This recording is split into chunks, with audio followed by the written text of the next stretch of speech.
Hello and welcome back to Lorcana Villain. My name is Baker, and today we're going to be taking a look at the top 16 deck lists for a 609 player event that took place at Ludotrotter. I believe that's the pronunciation. French viewers rate my accent. But yeah, this is a store that we've covered in the past. And yeah, this was a huge event that was going on. 609 players. And I believe they had events going on for a number of different TCGs. And there were a load of artists there and voice actors from the films. So this event looked huge. And I managed to catch a little bit of it because Kawa from Podcana was casting, which was really awesome to see. I'm friends with Kawa. We got on really well. And it's great to see him get a casting gig. So yeah, huge event to look at here. We're going to look at the top 16 lists. My apologies for the lack of content lately. I know we've had the gameplay videos, but it's been nearly 2 weeks since my last actual deck lists coverage video. I've been in a bit of a weird place personally. Nothing I feel the need to go too deeply into, but I needed to just step back a little bit, and having the gameplay videos was quite convenient because they didn't take a lot of editing. Even covering deck lists doesn't take loads of editing, but for the gameplay it takes even less. It's just a matter of watching through it and adding bits of commentary to what I thought was relevant. So being able to just have them come out over the course of a week was nice for me to chill a little bit. I've been playing Legend of Zelda Echoes of Wisdom. I'm not very far yet, but super good. It's already one of my favorites in the franchise. But yeah, just needed to take a little bit of a break, and that's why we haven't had as much content lately, especially for deck lists. And we are indeed in set championship season. And the last 2 seasons, I have taken submissions for anyone that wins in the past, it was always if you won the promo card to top 4, although obviously it's top 8 now. Anyone that wins one, send me your list and we'll cover loads of them in one video. And I've done that for the last couple of seasons. And I'm torn about how I want to do it this season. And it's kind of something I'd like feedback from people. And there'll probably be a poll on the channel in the next couple of days. But anyone watching this video, if you've got an opinion, I'd love to hear about it down below. About whether I do the exact same thing here and make it, if you want a promo, so now just top 8. And we already see a lot of deck lists, so that's probably going to be a lot more.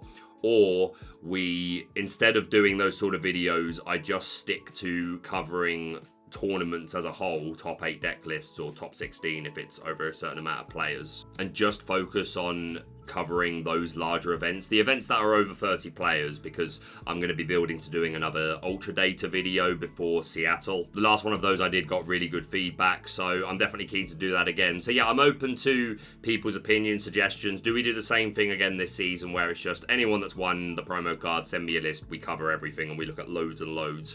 Or do I just cover all the tournaments that are happening of over 30 players, and then that also contributes towards the list that I'll be using for the Ultra Data to get specific counts of cards and things like that? Either way, I'm going to do a juniors version. That's that's definitely happening. I spoke to some people over Birmingham especially that were telling me that it meant a lot to them, to their little ones, to have those sort of videos. So I'm definitely going to be doing that. So if you yourself or someone you know is a junior that has won a Mirabelle in a set championship, do please email me their list, lorcanavillain@gmail.com. There'll be a Twitter post about it at some point. But yeah, give me feedback as to how we should handle set championship lists this season. Do we just showcase them all as we always do, or are we a bit more specific this time and look for like stuff that's going to contribute towards our Ultra Data? But yeah, ramble over, we're going to look at some deck lists. A shout out to the channel sponsor, Cardmarket. If you're looking for Lorcana singles at competitive rates, then check out Cardmarket. But let's take a look at some top 16 deck lists. Alright, so in our top cut, we've got 5 different ink combinations. The Ruby Amethyst, Ruby Sapphire, SteelSong, and then EA Tempo, and a bit of Emerald Steel, which is basically to be expected. No Blurple or Blue Steel, unfortunately,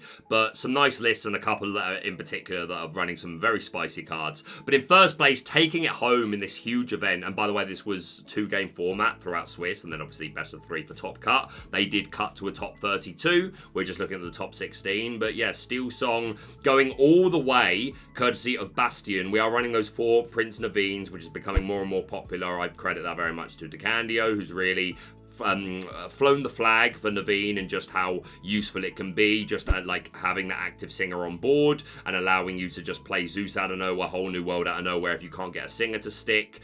Some versions like DeCandio's playing lanterns as well, which along with Prince Naveen can give you a nice tempo breaker if you're on the draw in the mirror match. So yeah, Prince Naveen more commonly at high accounts these days, those 4P that have just become such an integral part of this deck's success this format, I believe, shutting on those actions, allowing you to just be really greedy with your extension and say, Under the Sea or Be Prepared are not going to be ways that you're going to punish me for this overextension, which SteelSong does so well. We are running 4 copies of the Ballroom Sensation Cinderella and 3 copies of the Stout-Hearted. We have those 3 copies of Piglet as a really aggressive, cheap option. 3 copies of Lawrence to, again, for a bit more board control, and again, questing for 2 is always good. And then for our songs, 4 Storm, 4 Strength, 4 Zeus, 4 World, and then 3 copies of Bare Necessities to snipe away those non-character songs. Looks really neat. Whenever any deck list that's on 2 lines, like, always looks just neat and consistent, and yeah, I like all the counts here. Personally, I'm still a bit of a fan of World's Greatest Criminal Mind for things like Tamatoas and Sisus.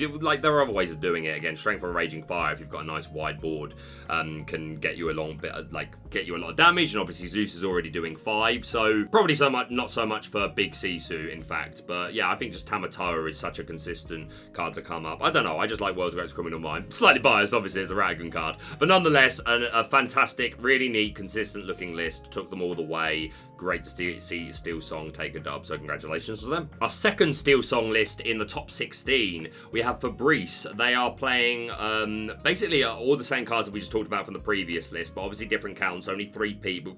But we've got the 4 Lawrence here. We've got that 4-3 count of Cinderella, just 3 copies of the Prince Naveen, 3 Piglet again, but we are seeing 2 copies of Ursula Vanessa with that Singer 4. Another card that's good on the draw, especially in the mirror matchup. We are seeing 2 copies of World's Greatest Criminal Mind, which I just sung the song of, so love to see that. 4 Storm, 4 Strength, 4 Zeus, 4 Whole New World. So yeah, doing a lot of the same things, just finding room for the Ursulas and the World's Greatest Criminal Minds, but congratulations to them. And our final SteelSong list in Top Cut, we've got Florian. In this deck, we are seeing 2 copies of that Daisy Duck, an extra aggressive aggro option, not only just on turn 1. I mean, on turn 1, it can be great. If they can't answer it, then you can get out a lot of lore. But again, just another character that plays into our, okay, sing Whole New World, have a big hand, have a nice amount of ink, and be able to just extend a big field. Hopefully also play Pete as well, to take away the option of Be Prepared or Under the Sea, if they even have the amount of ink to play to threaten those cards. So yeah, Daisy is a nice option. 3 Naveen, the 4-3 Cinderella Stout-Hearted is becoming pretty much the norm, it seems. 3 Bear, standard songs. Yeah, not much more to say. Just SteelSong, just a really good showing. Only 1 making it as far as top 8, but that one going all the way to win, and then 2 in top 16. Sounds super good, so congratulations to them. Going back to second place, we have Paul with some good old-fashioned Ruby Amethyst. This is good to see. I competed in another set championship the other day at Eclectic Games. Didn't do well. We'll talk about it another time. But shout out to Eclectic Games and everyone I met who was lovely.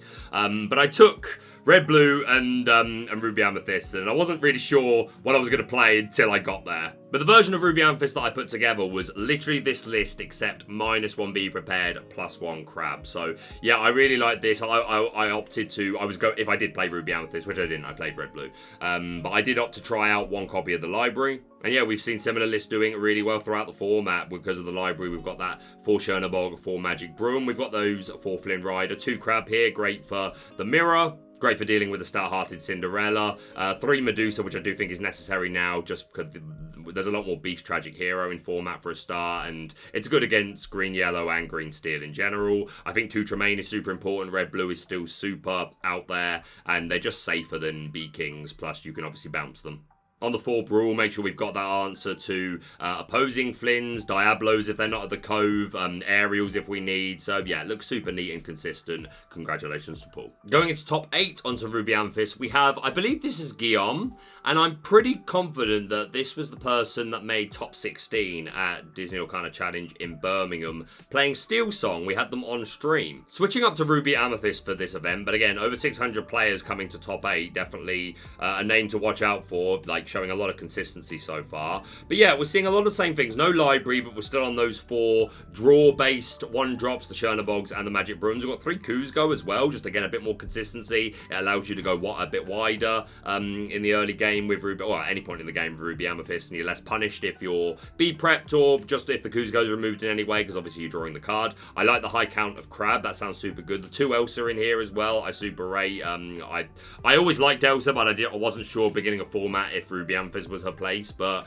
I've been proved very wrong. She seems to be super good in this deck at the moment. We've got the 4 Brawl as well, 3 Medusa, just 1 Tremaine, 4 Maui. We are seeing the 1 copy of the Empowered Sibling, Floodborn Sisu to shift onto our 3 drops. And then we're playing 2 copies of Finders Keepers, 5 cost Ingable, draw 3 cards. I would love to know how much this was useful and how much it was just ink and how often this was played. And then, I mean, they made top 8, so I'd be genuinely interested, because drawing 3 cards is good, but it just seems super slow. Like, to play Devil's Advocate, if you're both topping, or even if just you're topping, it can be good. Like, not always, because, again, if they've got characters and they're questing for game, yeah, you're drawing 3, but depending on how much ink you've got, that's probably all you're doing with your turn. Maybe if it's late game, you've also got enough ink to play a rabbit or a goose go or something like that. Again, I don't know how often I would believe that this would be a useful card, but made top 8 with it, so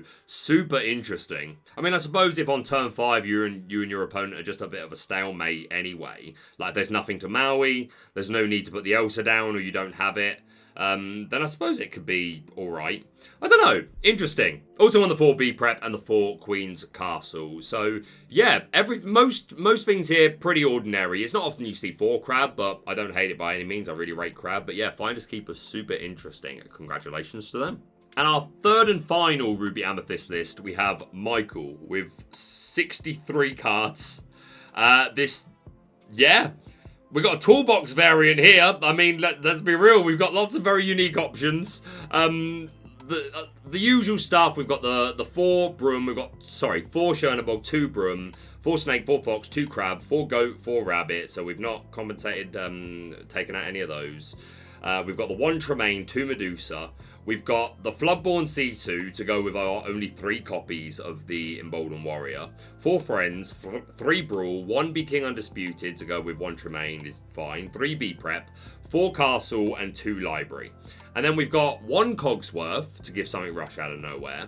We've got 1 Gobby of Pinocchio to exert something. And again, it's a body that, like, again, Elsa can exert, but we can do this sooner. And obviously it's cheaper, so half in like mid to late game, more odds that you can go like Pinocchio, Fox, Pinocchio, and maybe you already had something else on board. Like you could potentially use it a couple of times in a turn. 1 Gobby of Super Goof, which I'm seeing a little bit more in Ruby Amethyst lately, just as a surprise card that like not enough people are playing around, and can just get you that last bit of reach. Again, we already rely a lot of the time on goats to like get us that last bit of the way to game. So this 2 lore from Goofy can be super relevant. 1 Elsa, as I said. 1 copy of Bell, Accomplished Mystic to move damage counters, which I suppose the Emboldened Warrior Sisu and the Super Goof specifically could be perfectly acceptable targets for this. If you throw down the Super Goof on 4, take out their only character doing 2 or 3 damage to you. Hopefully you're surviving, they don't have rush or anything, they put down another character, and then you Bell, get the damage off the Goofy, and maybe he lives long enough to get you another 2 lore. And then 2 copies of Jim Hawkins to go with the 2 Library and 4 Queen's Castle. Jim Hawkins is like, I like Jim Hawkins. I think a lot of people like Jim Hawkins, but it just doesn't seem to be consistently good enough. Like, ever since his release, lots of people, myself included, have tried around with Jim, and, like, it just feels very win more. But we see him come up from time to time. He's cool. Elsa's obviously super good. Bell, Accomplished Mystic, like, it's not the first time I'm seeing it in Ruby Amethyst. I think it's okay. Super Goof is probably my favourite of these techs.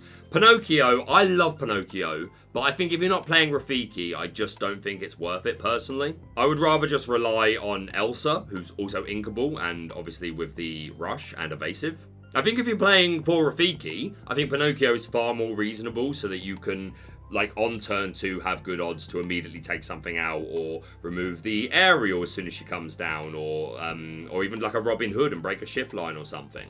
I mean, for a Robin Hood, you could just challenge with your Chernabog's followers, but things like Aerial, Doc pops up from time to time.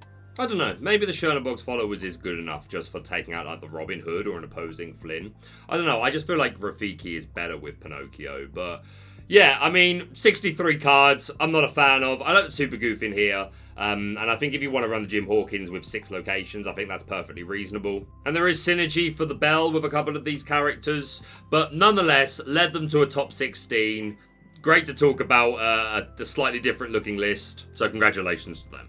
Alright, going to the top 4, we have some Emerald Steel, a deck that was not really on the radar for DLC Birmingham, but very different story in DLC Vegas. Well, not so much that it was on loads of people's radars, but it did obviously very, very well, filling 3 of the top 4 spots, and already we've started to see that that leak over into meta at the first set championships I did. I faced a couple of Emerald Steel, there were a good few in the room, so no surprise to see more and more people picking this up. But yeah, this one making top 4. We've got the Diablo engine. We've got those 4 copies of Morph to shift early into Beast, which just turn 3 shift Beast. Some decks just can't answer that straight away, and it's just going to net you so much advantage. We've got 2 Tinkerbell as well here that we can just throw down for 6 if we need to. But again, having the option to shift onto Morph is great. Muses allows for like some really nice locks, and you can obviously set up cycles where you're bouncing, like you're singing Sudden Chill, bouncing the a character back to their hand, so it's the only card in their hand, and then you're getting the discard, and then you're drawing with Prince John, who's also here to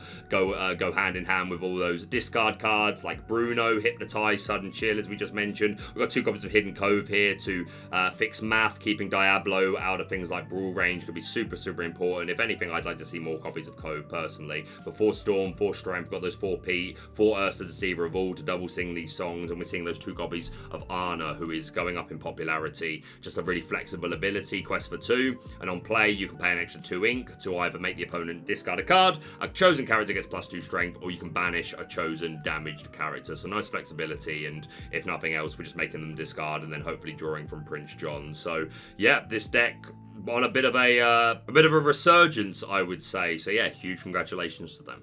Next up in top 16 on the Emerald Steel, not a discard variant, a little bit of spice going on here. Some strange counts. We've got a 2/4 Robin Hood, we've got a 3/3 Diablo, we're seeing a 3/3 Clarabelle line, obviously that's 7 cost. Floodborn can shift for 5, 5/6 quest for 2, and at the end of your turn, you draw cards to match your opponent's hand. We've got 4 Ursa Deceiver of all with just 4 Storm and 4 Strength of Raging Fire as her target songs. 3 copies of Your Welcome for a bit of board control and to just bounce one of our cheat characters back to our deck and get some extra card draw. 2 Zeus for some spot removal. That 1 copy of Emerald Chromacon to give you some more control over the board. 2 copies of Ana. And then the real spice, we got 3 copies of Scar, Vengeful Lion. My villainous little heart loves to see this. 4 cost Inkable, 4/2, quest for 1. Ward, and life's not fair, is it? Whenever one of your characters challenges a damaged character, you may draw a card. Card draw is king. And yeah, if you can set up a board where your opponent's got a couple of damaged characters, you've got a couple of characters on board, throw down this Scar out of nowhere. Like, no one's going to be expecting it. I very much doubt anyone was expecting it this day in particular. But yeah, with the right board state, this can come out and net you. I think it's going to be rare that you get more than 1, but I think 2 would happen occasionally. But yeah, like, biasly, I love to see it. I don't know if it's optimal. Obviously, we've got things like Storm and Strength for a Raging Fire to do chip damage. And again, just from challenges, you're going to be doing a little bit of damage if they're challenging your Ursa Deceiver, your Mr. Smee, your Lyle, your 1-drop Diablo, whatever it might be. It's also a way for us to draw without relying on our opponent having a lot of cards, because obviously Clarabelle lives and dies by the health of our opponent's hand. We've got Beast, which can obviously be some more proactive card draw, but is super susceptible to things like Medusa, obviously, and there's no coves in here. But Scar, with Ward, obviously falls to grab your swords, which sucks, but not many people are playing many copies of those these days, so I feel like the Scar is probably safe a lot of the time, bar things like opposing B-preps. Under the Sea can hit it if they use Kida, but obviously they're not going to be able to lower its strength in any way that would target, like painting the roses, a couple of painting the roses red. But yeah, is it optimal? Dunno. Do I love it? You're darn right. Absolutely love it. Congratulations to them. And then our last Emerald Steel in top 16, another bit of spice. We have Vincent with some Emerald Steel discard Hercules. What on earth? I love it. Let's look at the normal stuff first. We've got 4/4 Diablo, we've got 4 Ursula, we've got the Prince John package in here, 2 Hypnotize, 4 Sudden Chill, we've got the 4 Deceiver of all, and the 4 Storm, 4 Strength for Raging Fire, 2 Hidden Cove, 2 Offset Maths, 3 Pete to shut down those actions, 3 copies of A Whole New World, and then we're seeing 4 copies of the 2-drop Hercules Hero in Training, who's a 2/3 quest for 1. I really like the flavor text on this. No need to call IXII. I love it, I'm a fan. And then 4 copies of the 3-cost True Hero, who's a 3/3 bodyguard. And then we're seeing 2 copies of the Beloved Hero, who's a 6-cost Ingable, 6/5 quest for 2, bodyguard, and resist 1. Actually a pretty good card. I didn't imagine seeing it outside of Sapphire Steel. I think that's probably its best home. But yeah, this is pretty cool.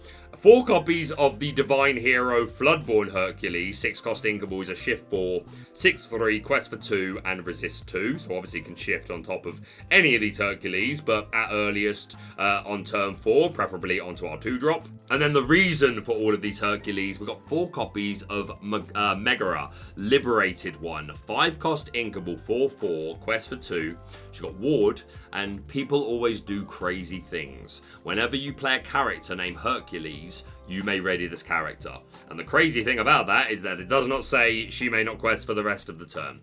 So we can just create ourselves a little loop here where if we've got enough ink and we're close enough to game, like even just be like get to 16 lore, okay, or even 14 lore, quest with Meg to 16, cool. Play a 2-drop Hercules, quest again with Meg to 18. Cool. Play another 2-drop Hercules or 3-drop Hercules. Like, especially with a whole new world, it's not going to be unrealistic that you could potentially have enough of these Hercules at a later point in the game to make that final jump. Again, not saying it's the most optimal way to play Emerald Steel, but who are you to say it's not? Like, who can tell me that they've tried this? So I love the originality. It reminds me of like playing Tim, one of the game developers from Ravensburger, who's been at every one of the European DLCs, and I've played him playing a Hercules deck based around this Meg. But yeah, great to see it do so well in a huge event. Yeah, the spice today, Scar and Meg, yo, we eating. Huge congratulations to them. Going back to top 4, we have the first of our 5 Ruby Sapphire lists, the most represented in top 16, which is no real surprise. It's been the most played deck since the last DLCs and touted by many as the best deck in the format. I think the most interesting thing about this list is only 1 copy of the big Sisu. It doesn't surprise me to not see any of the babies. You don't always, like, you do see the Daring Visitor a good amount, but I've seen just as many lists that aren't running them and are just running 2, 3, even 4 of the big Sisu. 1 seems low. I just like having more characters that have this high amount of lore that can just be a good card off the top, put down, immediately exert the dime. Obviously, you're mostly relying on Tamatoa to make like your really significant jumps with that. But yeah, just a bit of a surprise to only see 1 Sisu. We've got 3 Maleficent Dragon, 3 copies of Medusa, which I think you're going to consistently see either 3 or 4 in Ruby Sapphire list going forward. 3 copies of Maui, which I think is fine, but no scars. I like, even though I didn't do great with in my Ruby Sapphire run, Scar just always seemed super good. So again, I'm not even really saying it's common, but at this point, looking at Ruby Sapphire without Scar, I don't know, I just really like Scar. But 3 copies of Maui here. We've got the 2 Tipo, the 4 Tala, the 4 Flavisham for draw, 1 copy of Hideaway as a way to remove opposing dimes. Generally feels like the most value, or obviously getting rid of Queen's Castles. We've got the 4 Vision of the Future and the 3 Develop Your Brain, so looking for max consistency to find the pieces that we need when we need them, especially with the 4 copies of How Far I'll Go, which I really like. Like, it can feel super bad if you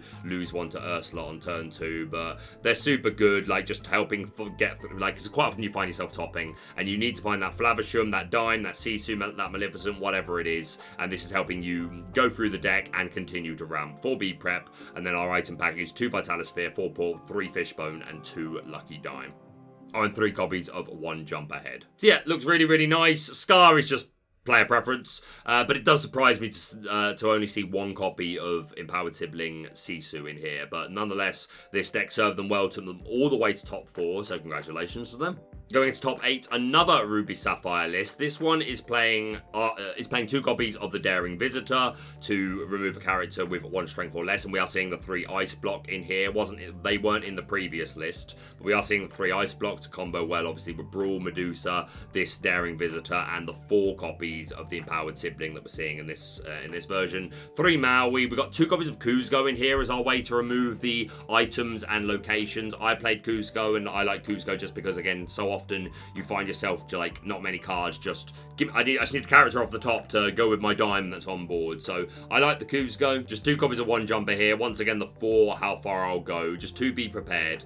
And then for the items, we've mentioned the ice block, 4 pulp, 3 quill, 1 dime. There can only be 1. Very much reminds me of Moyen's DLC list that was only playing 1 dime. And we're seeing 1 copy of the Great Stone Dragon, which on Twitter I see a few players being very passionate advocates for. But I also see a lot of players really strongly disagreeing with that. And I decided to give Great Stone Dragon a try when I went to Eclectic Games the other day for a set champ. There was 1 game where it was fine. There was 1 game where I needed it to be the quill. And other than that, it wasn't great. Again, 1 event. I'm never gonna write off a card completely because it underperformed in 1 event. But yeah, that 1 event, it didn't impress me much. But again, it can be great just because obviously Fishbone Call depletes your hand. It allows you to keep ramping without doing that. The card I really, really like in this list is the Fang Crossbow, which I didn't play, but I think I would going forward if I was going to continue to play red-blue. Because I played a mirror match at Eclectic Games the other day. It was 2-1 to him, really close matchups. And this Fang Crossbow just crippled me from getting rid of my Sisus and my Maleficent straight away. And not just that, not just the Banish a Dragon effect, but quite often you find the ice blocks are so useful, you really want them on board for your Sisus and Medusas. But quite often I find myself just popping them with Flavisham. Fang Crossbow, you're less likely to pop with Flavisham. So it's more likely to stay on the board and be that -2 strength to get things into range for Sisu Medusa. So that was also very relevant. So I think going forward, if I was to continue to play red-blue, I'd probably play one of these Fang Crossbow. But yeah, super nice looking list. Congratulations to them. Also in top 8, a 61 card version. 3 Daring Visitor and 3 of the Empowered Sibling. Just 2 Medusa seems low to me, but we've got 2 copies of Queen of Hearts to safeguard us a little bit against those more aggro decks. 3 Mao, we've got 3 Maleficent, 4 Tamatel, 1 copy of the Ruler of Pride Rock, Mufasa. On play, exert all cards in your inkwell, and then 2 cards from your ink are randomly added to your hand. And whenever he quests, you can ready all cards in your inkwell. So if you've got lots of resources and lots of things you want to do with your ink, you could potentially get a lot of mileage out of Mufasa if he can survive until your turn long enough to quest. 2 Hideaway as our way to remove those, to ink the items or locations. 2 1 Jump, 2 How Far I'll Go, those 4 Vision of the Future, absolutely staple. 2 Brawl, 3 Ice Block, 3 B Prep, once again seeing the 3 Quill and 1 Great Stone Dragon, 2 Lucky Dime. Another really nice looking list. Again, I like the Queen of Hearts for the early aggro answers if you're expecting a lot of that in your tournament. So, yep, huge congratulations to them. In top 16, we've got Fabian with a 61 card list. No Tipo is super, super shocking. Super, super shocking. 4 Quill and the 4 1 Jump and 3 How Far I'll Go. But yeah, interesting. I really enjoyed Tipo, just being able to skip to 4. But yeah, super interesting. No baby Sisu, just 3 Empowered Sibling. 4 Maleficent Dragon, I really, really like. Give you a better mirror match, in my opinion. We've got 4 Develop Your Brain along with the 4 Vision. So looking for max consistency. 4 copies of Hideaway, which is a lot because you're very rarely going to need them all. But I suppose you feel safer in inking one early game. And when you really do need to find one for the opposing dime or the castle, like if they make a big castle, move 3 characters there, play, like, and that castle just got to go. So yeah, I can understand the value of having a high count of this. Just 1 copy of Ice Block, 1 Vitalosphere, the 4 Quill, 3 Lucky Dime, and 4 Porpsicle. 3 Dime seems a lot to me. I remember interviewing a player at a DLC, I forget which one, but I think it was one of the early ones, Bochum or Bologna, and they were advocating for 3 Dime. And at the time, I'm thinking, oh, that sounds super interesting because, again, it's such an important piece in your matchup so often, especially when you're playing things like 1 Jump and you might potentially lose one. So I kind of got the temptation, but since I started playing red-blue, even 2 seems a lot. Because you never want it early. And if you do get it early, you definitely don't want to draw another one. So I was kind of tempted by Moyen's idea, but I don't know if it was his idea originally, but it's Moyen who I heard say it first about just the 1 Lucky Dime. But I was put off by the idea of just like, oh man, I just feel like I'm going to be like in a perfect position to like race for game and just need that dime and just be digging for it and it's just never going to come. But realistically, that shouldn't be happening more often than not. So maybe there is something to be said for going down to 1. Nonetheless, I stuck at 2 because I'm a coward. But 3 seems an awful lot. But they're the top 16. Huge, huge event. So congratulations to them. And our final Ruby Sapphire list in top 16. We've got Alexis, 3 copies of the Daring Visitor and 4 of the big empowered sibling. 2 Kuzco as our way to remove items and locations. 4 Ice Block, I don't hate at all. Just make sure these Brawls, Medusas, and Sisus are super online, although 2 Brawls seems low to me personally. Maybe it's fine. I mean, with the Sisu, if you're just trying to take out like a Flynn, then just 1 Ice Block's enough. But yeah, if they go Diablo, move to Cove, then without the Brawl, you need 2 Ice Blocks and the Sisu, which is not unrealistic at 4, but I don't know, I think at least 3, I'd feel a little safer. We're seeing 2 copies of that Fang Crossbow, which I was just obviously speaking highly of, so 2 copies, I don't hate it, again, especially if you're expecting a lot of mirror matches. 2 copies of the Lucky Dime, pretty standard everywhere else. 3 copies of How Far I Go, I like. Yeah, super good, congratulations to them. Going back to top 8 for our final ink combination, but a couple of lists to look at. We've got some EA Tempo, just win the game. Yeah, no surprise at this point, it's been performing very, very well throughout this entire set. We're seeing 2 Rafiki, 3 Clarabelle, 1 Merfolk, 1 Cogsworth, very tall box set of 1-drops here. The 4 Bonsai I super like. We've got 2 Mother Gothel, looks very similar to the Earlmeister list, in my opinion, except like not the 1 location, which I feel is a bit of a staple of Earlmeister's decks. 1 copy of Bell Accomplished Mystic. I super like the 3 Lyle Tiberius Rourke, and 4 Crab is super nice as well. 2 of the Ursula Sea Witch Queen to shift on top of our 2-drop and can just shut down a lot of decks. We've got the Clarabelle Engine here. 2 You're Welcome to be our bit of removal. 4 Elsa, 5th Spirit. Looking pretty good. Again, we've seen this doing really well. I really like the 2 Kit and the 3 Lal in particular, for just to give you a really super good early game. And again, this is a tempo aggro deck. So, yep, looks super good. Congratulations to them. And our final list of the day in top 16, we've got William with a nearly identical deck. In fact, I think this is absolutely identical. 4 Crab, 2 Gothel, 1 Bell, 4 Elsa. Yeah, this is absolutely identical. So, yeah, everything I just said, and congratulations to William. And that is it for the top 16 deck list from the Ludotrotter event. 609 players, huge event. And yeah, all the usual suspects, but definitely some interesting options in a couple of those lists. The Finders Keepers, and seeing Mega Hercules doing well, and the new Scar as well. Really, really interesting. So yeah, great to look through the lists. Again, my apologies that it's been a while since we've done any deck list coverage. I'm going to start getting back into the swing of things now. But yeah, give me feedback. What do you think should be the system for set championship coverage this year? I'm definitely going to do a juniors version. Like, if you compete in a set championship as a junior, or a junior that you know, get their list to me and we'll do a video where we'll spotlight all of them. But yeah, in general, do we do what I normally do and just anyone that wins a Mirabelle, send me the list and we'll look at them all? Or do we just look at the events that are over 30 players that are going to be contributing towards our Ultra Data video, which will be before Seattle? Let me know down below, but that's going to be it from me for now. Thank you so much for watching. If you're brand new to the channel, please subscribe for all things Lorcana. Hit that like button to show your support, and we'll see you soon.